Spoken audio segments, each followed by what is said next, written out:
Although I married John, I've had a difficult relationship with his mother, Mary, and his son from his previous marriage, Brian. One day, through Brian, Mary invited me on a trip to Spain. Holding a faint hope that the trip might improve our relationship, I arrived on the day with some anticipation. Before boarding, after I had entrusted my wallet to Mary, she handed me a divorce form already filled out by John. A divorce paper? Why? It's because you can't get along with Brian and me. John always complained about you. He's sick of it. Mary mocked my stunned expression and walked to the boarding gate with my wallet in hand. In disbelief, I stared at the divorce papers and my eyes widened. This handwriting is Brian's. A fierce anger welled up inside me.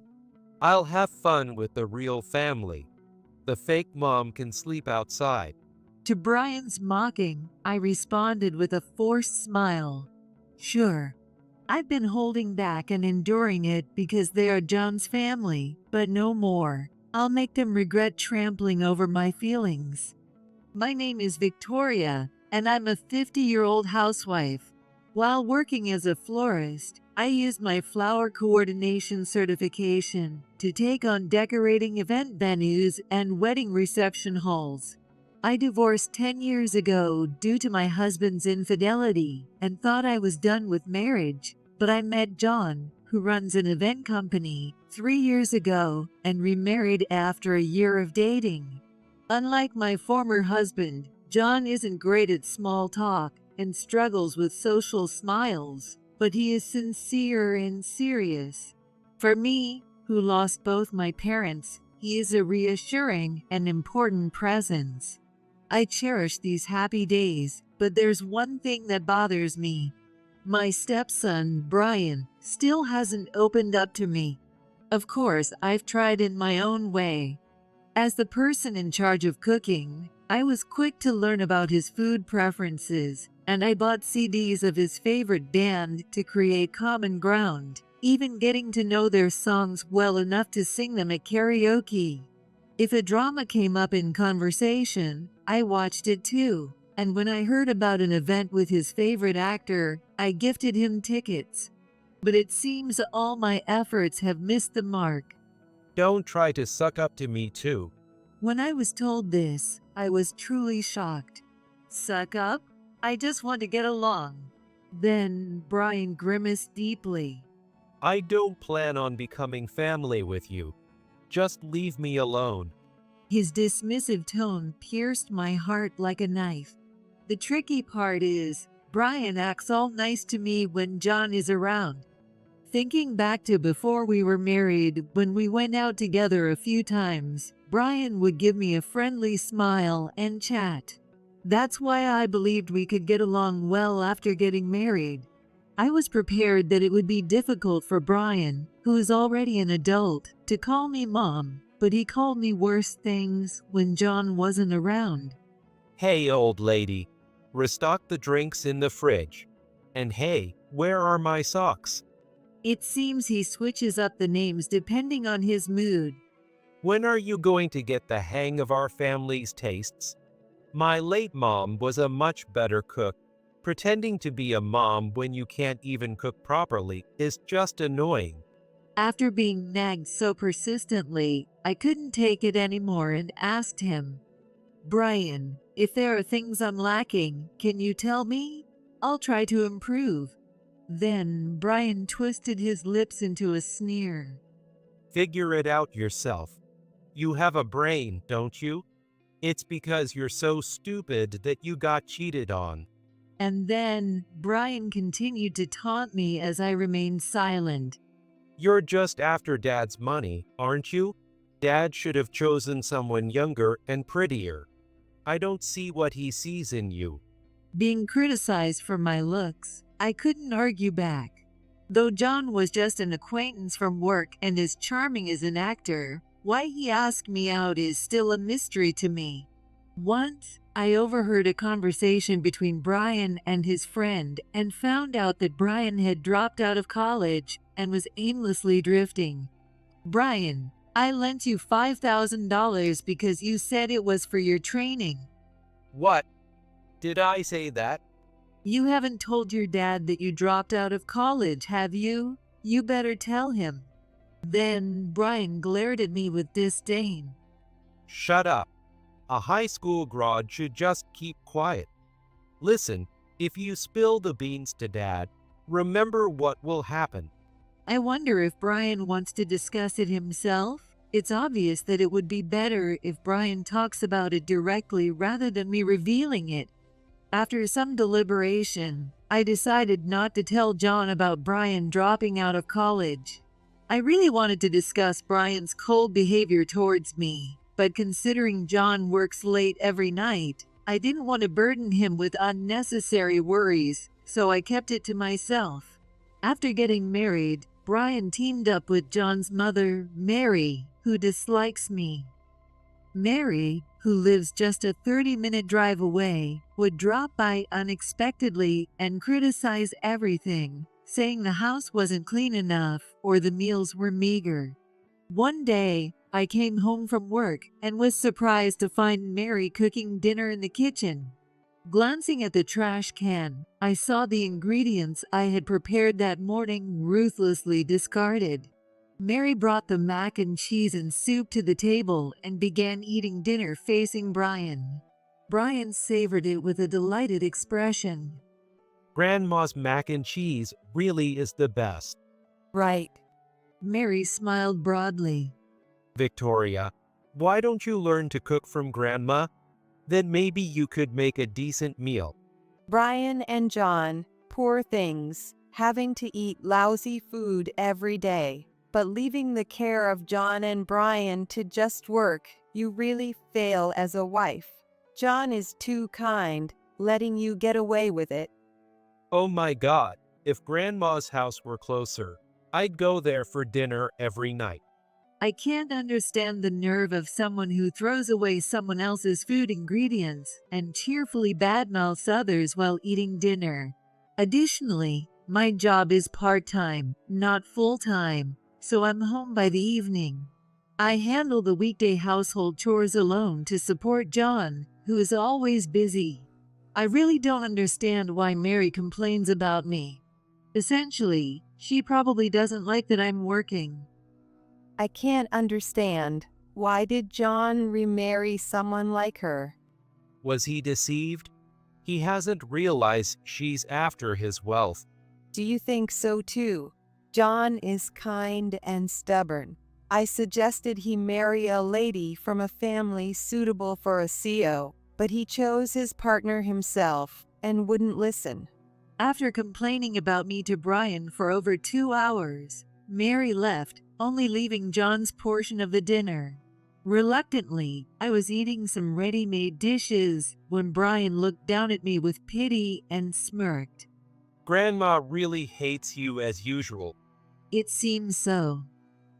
Why don't you stop trying to charm Dad and make an effort to be liked by Mary? How dare you say that after stirring things up yourself? I was astonished, but well, it's okay since Mary lives separately. The problem is Brian. Being confronted with such blatant hostility makes me feel we might never get along, which is depressing. That evening, since John was working overtime, Brian and I quietly had dinner together. After dinner, while I was cleaning up, Brian unusually started a conversation. Hey, What? Grandma invited me to go on a trip to Spain. So, let's all go. I was taken aback. Are you talking to me? It's okay for me to come along? Yeah. Grandma said that maybe if we go on a trip, we could see different sides of each other and possibly get along better. Brian continued, somewhat embarrassed. Mary is still actively working as the CEO of a family-owned group of companies. She is not living on a pension, but is still actively working, which probably explains why she has financial comfort. More than the invitation itself, I was pleased that Mary and Brian were showing a willingness to bridge the gap with me. So, keep the third week of next month free. Got it. I'll take some time off. That night, when John came home from work, he sounded disappointed as he spoke. I've got a business trip to France that week. Then maybe I should decline. You should go ahead. I might be able to stop by Spain on my way back and at least have a meal together. That's nice, but you've been quite busy. Are you getting enough rest? Expressing my concern, John smiled kindly. I'm fine, thanks. John knows that Mary dislikes me. I'm surprised that Mom invited you on the trip. She's stubborn and can be harsh, but maybe she really wants to get along with you, Victoria. Normally, she wouldn't want to travel with someone she dislikes. With that line, I made up my mind. Let's get along with Mary and Brian in Spain. Hopefully, our past tensions will turn into laughable stories as we close the distance between us. On the day of our trip to Spain, Brian and I went to the airport with John. After seeing John off on his direct flight to Charles de Gaulle Airport, we waited in the lobby for a while until Mary appeared, pulling her suitcase. When I thanked her for inviting us on the trip, Mary smiled brightly. Victoria, why don't you give me your wallet to keep it safe? You might lose it. What? You won't need it. I'll handle all the shopping in Spain. Look, Brian too. Okay. Brian handed his wallet to Mary, so I reluctantly took out my long wallet and entrusted it to her. Mary opened my wallet and nodded with satisfaction. As expected, you brought credit cards and cash. Tourists are easy targets for pickpockets. It seems so. Thank you. After putting my wallet in her bag, Mary exchanged a sly look with Brian. I felt a sense of unease seeing their expressions. Also, this. John asked me to give this to you. Can you open it here? As I opened the envelope Mary handed to me, I felt bewildered. The moment I took out the contents, I felt like my breath stopped. A divorce paper? Why? Mary's face lit up with a triumphant smile. It's because you can't get along with Brian and me. John always complained about you. I heard it too. He's sick of being around you. I felt like collapsing to my knees. So, you're no longer needed. Goodbye. Wait, my wallet. Ignoring my plea as if she couldn't hear me, Mary quickly walked away, pulling her suitcase. I can't believe it. The kind and sincere John was talking behind my back with Mary and Brian.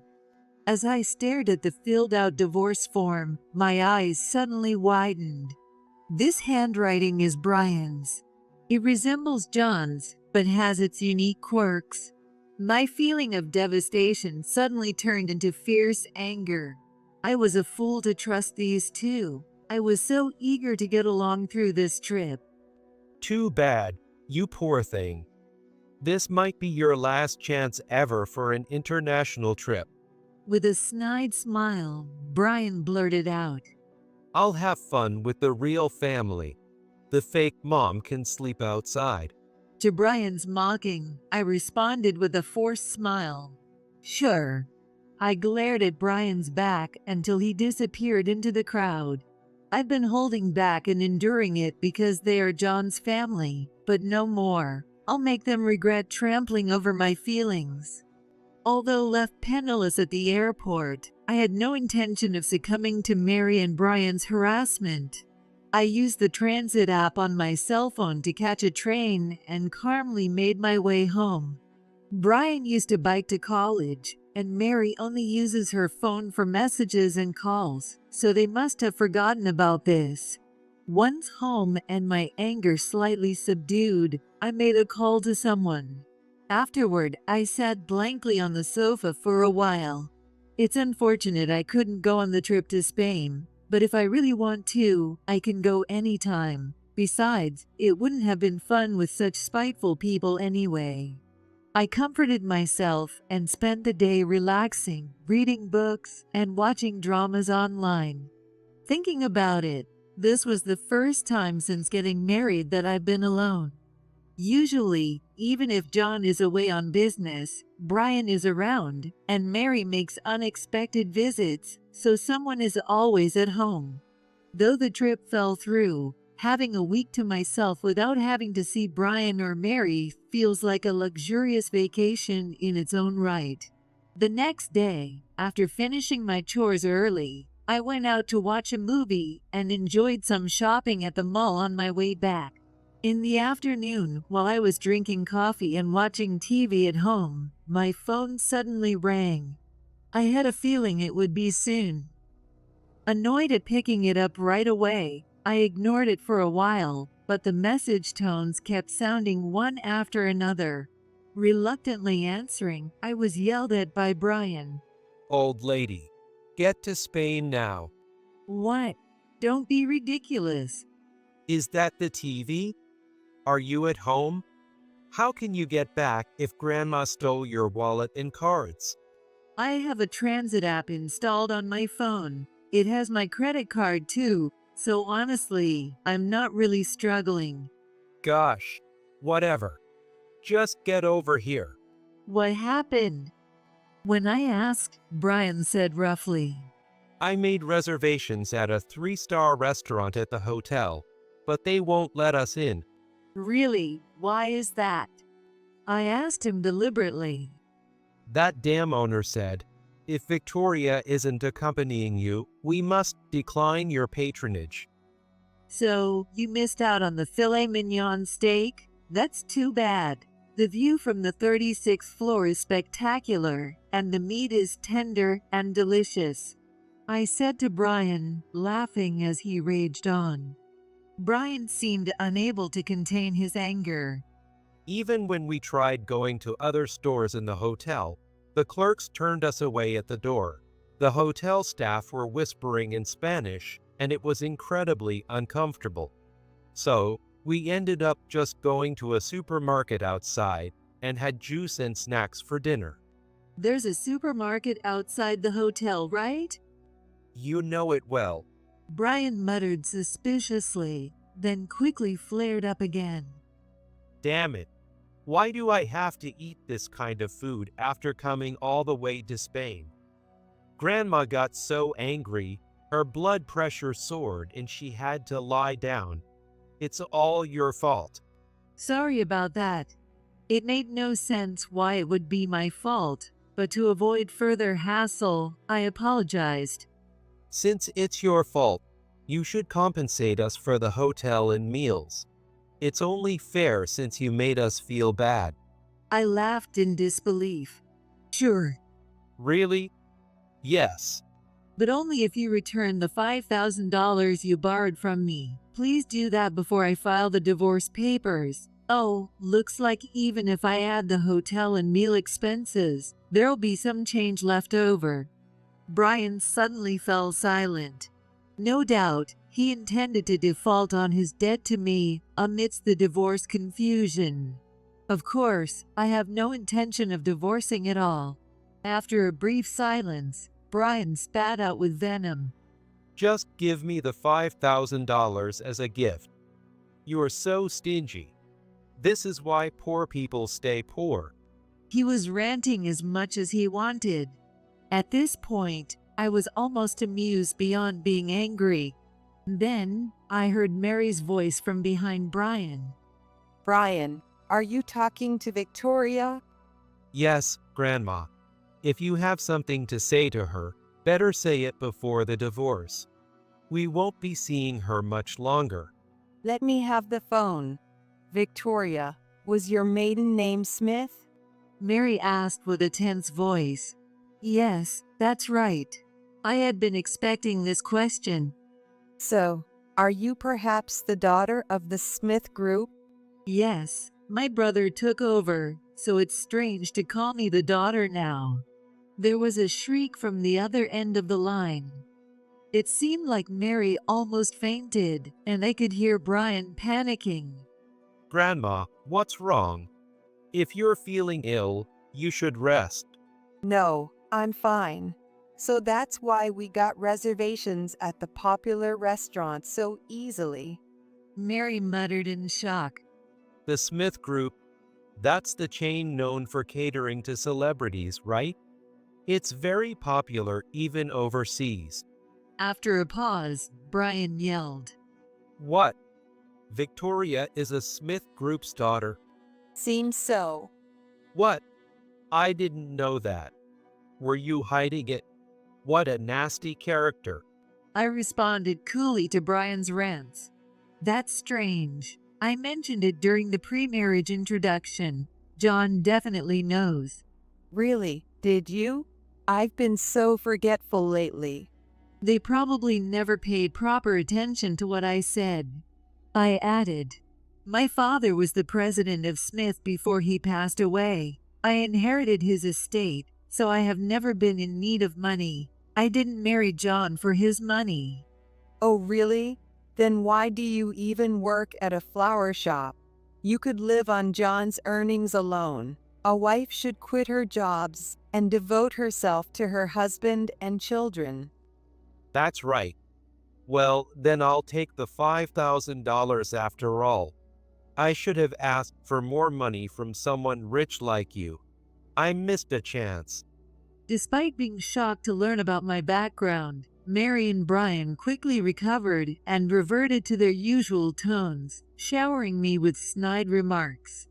I will be asking for the money I lent to Brian back. That's a separate matter, right? You haven't filed the divorce papers, have you? Well, not yet. Then, invest $1 million in our company. I was speechless. What? A wife should be able to do that much. It's pocket change for you. I can't do that. Even if I had the money, I wouldn't give it. Mary, whining to get her way, then snapped at me harshly when I firmly refused. What a stingy woman. Don't you want to be useful at all? Poor John. It's sad he married someone like you. Mary began to rant nonsensically. Fine. When John arrives in Spain tonight, I'll fill his ears with all sorts of bad things about you. It would be good for you to be despised and hated by kind John and get a divorce. I'll make up some stories too. If I say you bullied me, Simple Dad will probably believe it. Brian added gleefully to Mary. If you won't give us the money, we don't need a presumptuous wife like you. I'll tell John you wrote the divorce papers yourself. A serious guy like him gets scary when he's mad. I'm looking forward to tonight. No need to wait until tonight. I've been listening right here. John then spoke over the phone, and the two were silenced. What, John? Weren't you supposed to join us after your business trip? Why are you back in the US? You said you were working until yesterday and would arrive in Spain tonight. In response to Mary and Brian's panic, John answered, I was surprised when Victoria sent me the image of the divorce papers, so I called back immediately. I was skeptical after hearing about it, so I hurried to finish my work and flew back to listen to the conversation between Victoria, Mom, and Brian. What? Dad, you're misunderstanding something. Grandma and I were the ones being mistreated by Victoria. John dismissed Brian's calmer tone outright. It's too late for excuses. I've been listening to the conversation on speaker the whole time. Who's really the terrible one here? Gosh, it's Victoria's fault for provoking us. What? We even prepared the divorce papers out of kindness. Wait, by the way, you two are returning tomorrow, right? I've informed the police. Police? Why? We haven't done anything wrong. The divorce papers, Brian, you filled out John's section, right? That's forgery of a sealed private document. You'll be arrested for that. Startled by my statement, the two began accusing each other over the phone. Hey, Grandma. I wouldn't have done it if I knew I'd be arrested. What are you going to do about this? What?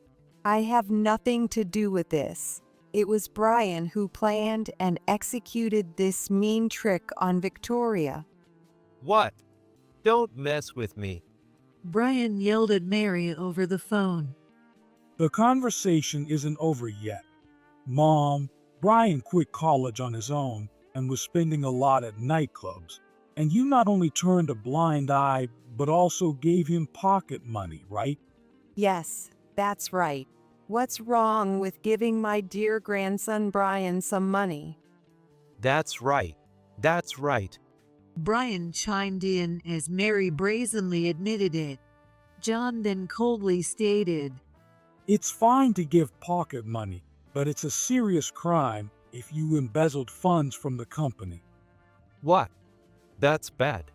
Brian seemed to pale over the phone. Look, I'm just a figurehead president. The salary isn't much. Give me a break. If you do that, I might lose my chance to take over Dad's company, right? Brian lamented, to which John declared. That's off the table. I'm going independent. After a pause, Brian exclaimed, Hey, that's not what we agreed on. You said I'd take over after I graduated. Who was it that dropped out after just 1 year? Damn it. All right, I'll enroll in another school and really study this time. So keep your promise and let me take over the business. Do you really think I'd entrust my company to someone who spews abuse at Victoria? Looking at John's profile filled with anger, I felt a warmth in my chest. John was the only one on my side. It felt like all the days I endured their verbal abuse were finally being rewarded. I'm going to start a new company and cut ties with you too. Mary's scream could be heard over the phone. Seizing the phone from Brian, Mary ranted quickly. John, you're joking, right? Are you really going to value Victoria over your own mother and son? That's absurd. You'll regret this. Please reconsider.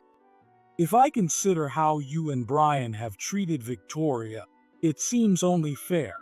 You two don't care about me. You're just dazzled by the profits I could generate. John spoke sternly to Mary. Victoria, who isn't even blood related but cares for me, means much more to me than such a family. Wait, don't hang up. I'll make sure Brian pays back the money he owes Victoria. Just don't abandon me. John hung up in the middle of the conversation and immediately blocked Mary's phone number and messages. Victoria, ignore any messages from those two. Well, yeah. Are we really cutting ties? As I asked anxiously, John affirmed with conviction. It's okay. Like I told Mom earlier, I have no intention of getting along with Brian or her after how they've treated you. I'm sorry for making you endure all this. I was too wrapped up in work, making it hard for you to talk to me, right? No, it's okay. From now on, I'll support you even in the parts Mary and Brian were supposed to. Then, John smiled gently at me. After returning to the States, Mary and Brian planned to stay in a hotel for a while to evade the police. However, John informed the police about their favorite hotel, and they were quickly arrested. This time, since I hadn't submitted the forged documents to the authorities, the charges were only attempted forgery of a sealed document, and being their first offense, they were just sternly warned and sent home. However, the news of their arrest spread in the neighborhood, and Mary, who cares deeply about public perception, became too embarrassed to go outside.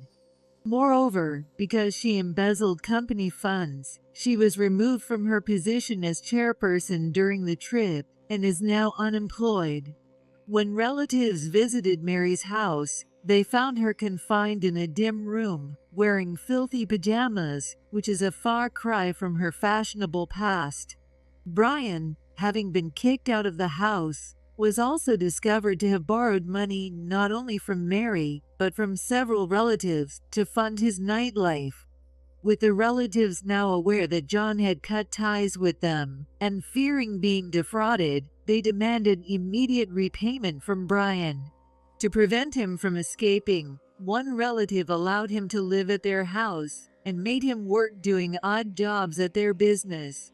They withhold his salary to ensure his debts are paid, as he would likely spend it otherwise. Now unable to visit his favorite nightclubs and under constant surveillance by his relatives, Brian is in a prickly situation. At work, he is bossed around by employees younger than him. Meanwhile, John, as he declared, started his own company with a few trusted colleagues. I continue to work at the flower shop and occasionally use my flower arrangement skills for decorating venues. At one point, my reputation for good taste led to being invited to decorate venues for John's business partners. It makes me incredibly happy to think that my work contributes to enhancing the image of John's company. Going forward, I look forward to supporting John and continuing my work with pride, side by side.